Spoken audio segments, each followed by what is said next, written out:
কিছু মানুষ আছে না অকারণেই মানুষের কান্দায় এই জাউরা পেঁয়াজগুলি হয়েছে ওই রকম জিনিস।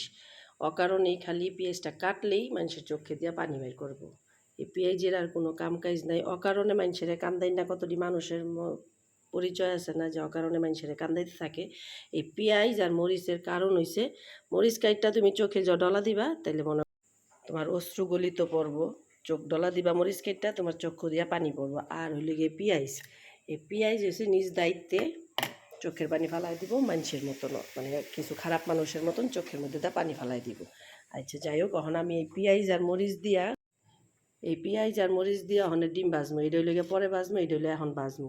তোমাকে হেঁটে দেখাইতেছি কেমনে আমি ভাজতাছি। এই পেঁয়াজ কাটার ফাঁকে ফাঁকে আমি আবার ভাত বসাই দিয়েছিলাম, তারপর এখন ভাতটাও হয়ে গেছে। এখন আমার ভাতটা গড় দিতে হবে।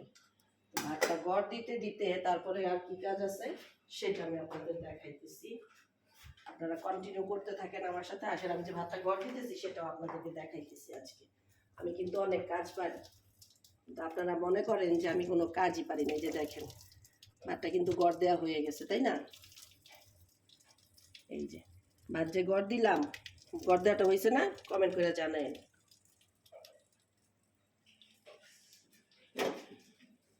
এই যে তাওয়া বসাইবেন চুলায়, তারপরে যে তেল গরম হইতে দিবেন। তো অনেকেই আছে আমি দেখি কি যে পেঁয়াজ মরিচ কাটার পরে স্পুন দিয়ে দেয়। আমি তো আবার স্পুন দিয়ে করতে পারি না, আমি বাঙালি মানুষ তো, তাই হাত দিয়ে যে পেঁয়াজটা মরিচটারে ম্যাশ করার জন্যে যেই হাতটা দরকার সেই হাতটা দিয়েই আমি করি। হাত দিয়ে করলেই কিন্তু সবচেয়ে বেস্ট হয়, জিনিসটা সফট হয়। স্পুন দিয়ে করলে হয়তো একটু জাস্ট স্টাইলের জন্য মানুষের ভিডিওর মধ্যে করে, তা আমার কাছে ওইটা ভালো লাগে না। আমার কাছে এই পেঁয়াজ মরিচটার এইভাবে হাত দিয়ে ম্যাশ করতে খুব বেশি ভালো লাগে। তারপরে যে এইভাবে ডিম ফাটাবেন, বুঝছেন? এই যে ফাটাবেন যে সেটাও কিন্তু এইভাবে বাড়ি দিয়েই ফাটাবেন। অনেকে আবার করে কি দেখি যে স্পুন দিয়েই বাড়ি দেয়, কত ডিজাইন যে করে। তো অত ডিজাইনের তো কোনো দরকারই হয় না। হাত থাকতে আবার তো বইটা চামিচ এগুলি তো কোনো দরকারই পড়ে না। একসাথে 3টা 4টা ডিম এইভাবে সুন্দর করে মিক্স করে ফেলবেন। তারপর আপনি এই 3টা ডিম ফেটলেন না, 3টা ডিমের আপনি যদি চান যে 3টার একসাথেই ফেটবেন, এই সরি ভেজে ফেলবেন, কোনো সমস্যা নাই। আবার চাইলে আপনি অর্ধেক অর্ধেক করে ভাজতে পারেন, যেমন আমি অর্ধেক করবো। দেখেন তেলটা গরম হয়নি, আমার ছেলে তেলটারে কমায় রাখছিল। যাই হোক, এখন এই যে আমি ডিম ভাজতেছি।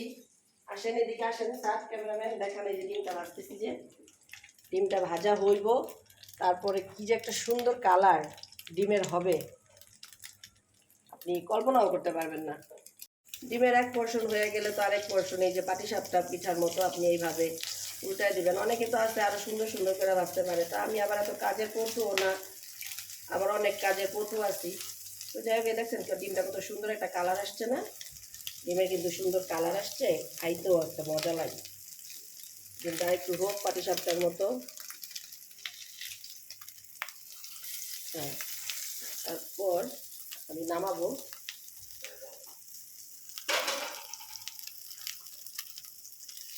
এই যে যেহেতু এটা হয়েই গেছে, এখন এটা নামায় ফেলতে কোনো প্রবলেম নাই। এই যে নামায় ফেললাম। এখন বাকি যে অংশটুকু আছে ওইটাকেও আপনি এই তেলের মধ্যেই ছেড়ে দেন। পাশাপাশি 2টা ডিম সুন্দরভাবে ভাজা হয়ে যাবে। এটাও কিন্তু ওকে হয়ে গেছে। ডিম ভাজতে চুলায় যদি গ্যাস থাকে ডিম ভাজতে সময় লাগে না। ডিম ভাজার মধ্যে একটা আনন্দ আছে, মজা আছে। পারফেক্ট মরিচ পারফেক্ট পেঁয়াজ হলে ডিম ভাজাও সুন্দর। তো উইদাউট ফিল্টারে আমি যে ভিডিওটা করতেছি, ডিমের কালারটা কেমন আসছে আপনারা দেখবেন, জানাবেন।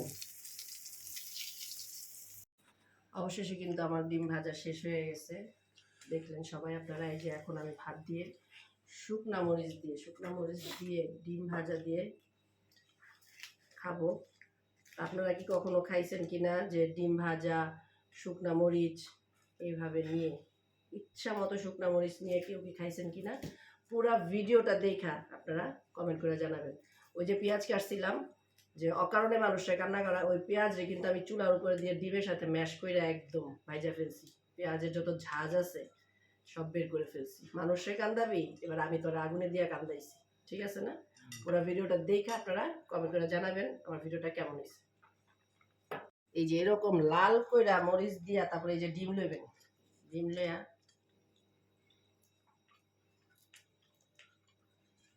খাবার যে কি একটা মজা, না খাইলে বুঝবেন না।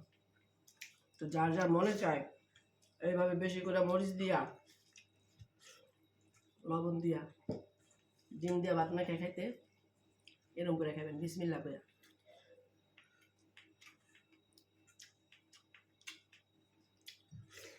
মনে করবেন একটা সেই স্বাদ, সেই স্বাদের সাথে খায় ফেলবেন।